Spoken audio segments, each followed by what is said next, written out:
The Three Little Pigs, retold and illustrated by James Marshall. Once upon a time, an old sow sent her 3 little pigs out into the world to seek their fortune. "Now be sure to write," she said, "and remember that I love you." The first little pig met a man with a load of straw. "I know," said the little pig. "I'll buy your straw and build a house." "That's not a good idea," said the man. "Mind your own business, thank you," said the little pig, and he bought the straw and set about building a house. It took him no time at all. Very soon a lean and hungry wolf happened by. Pig was just about his favorite food in the world, so he knocked on the door and said, little pig, let me come in." To which the little pig replied, "No, no, no, not by the hair of my chinny chin chin."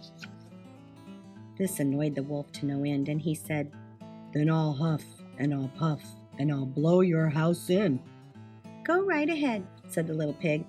So the wolf huffed and he puffed and he blew the house in, and he gobbled up the pig. The second little pig met a man with a load of sticks.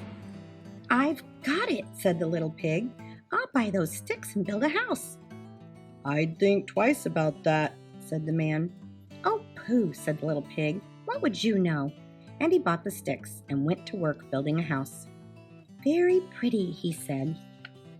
No sooner had the little pig settled into his pretty house than the wolf happened by. He was still hungry, and he said, little pig, let me come in." To which the little pig replied, "No, no, no, not by the hair of my chinny chin chin." The wolf didn't care for that at all, and he said, "I'll huff and I'll puff and I'll blow your house in." "Ha, ha, ha," said the little pig. So the wolf huffed and he puffed and he blew the house in, and he gobbled up the little pig. Now the third little pig met a man with a load of bricks. "These bricks will make a fine sturdy house," said the man. "Capital idea, my good fellow," said the little pig. So he bought the bricks and set about building a house. It took him quite a bit of time, but it was well worth it. "Nice and solid," said the little pig. "Nice and solid." But no sooner had the little pig moved in than he noticed the wolf loitering about.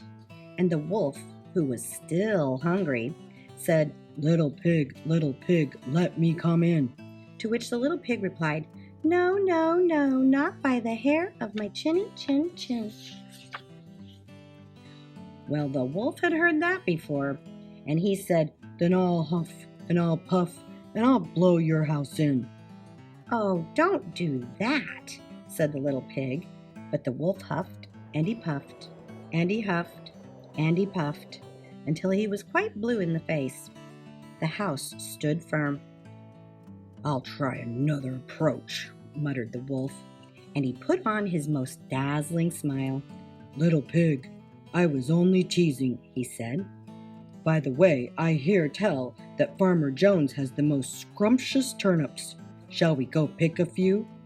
"Oh, I'm much too busy," said the little pig. "What about tomorrow morning?" "Excellent," said the wolf.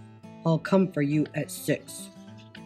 The next morning the little pig got up at 5, hurried off to Farmer Jones's turnip field, picked a basket full of scrumptious turnips, and dashed back home. When the wolf arrived at 6, the turnips were already boiling in the pot. "Sorry, I couldn't wait," said the little pig. The wolf tried not to show his displeasure. "No harm done," he said. "By the way, there's a lovely apple tree down in Merry Meadow. Shall we go help ourselves to a few apples?" "I must cook my turnips," said the little pig. "Let's meet there tomorrow morning." "Splendid," said the wolf. "Shall we say at 5? The next morning the little pig was up at 4 and went off for the apples. It took longer than he'd expected to reach Merry Meadow, and while busy gathering apples in the highest tree, he saw the wolf approaching. "Do try one of these," he called down, throwing an apple as far as he could. When the wolf chased after the apple, the little pig shimmied down the tree and made it safely home. The next day the wolf came again. Really, he was quite put out. "There's a fair today on Hog Hill," he said. "Would you care to go?" "Why don't we meet there?" said the little pig. "Would 3 o'clock suit you?" "Colossal," said the wolf. 3 it is. Just to make sure, he would be there at 2. At 1 in the afternoon, the little pig went to the fair and had a fine time, so fine that he lost track of the hour. Suddenly, out of the corner of his eye, he saw the wolf coming up the hill. Without a minute to spare, the little pig jumped inside an empty butter churn and rolled down the hill toward the wolf. Well, the wolf was so scared, he ran all the way home. That evening, the wolf went to the little pig's house and told him how frightened he'd been by a great round thing that came down the hill. "Frightened you, did I?" said the little pig. "That great round thing was a butter churn and I was inside." This was simply too much for the wolf to stand. "I've been nice long enough," he cried. "I'm going to eat you up right now." And he climbed onto the roof. When the little pig saw this, he put a big iron pot in the fireplace and quickly stoked the fire. "Here I come," cried the wolf. "Dinner time!"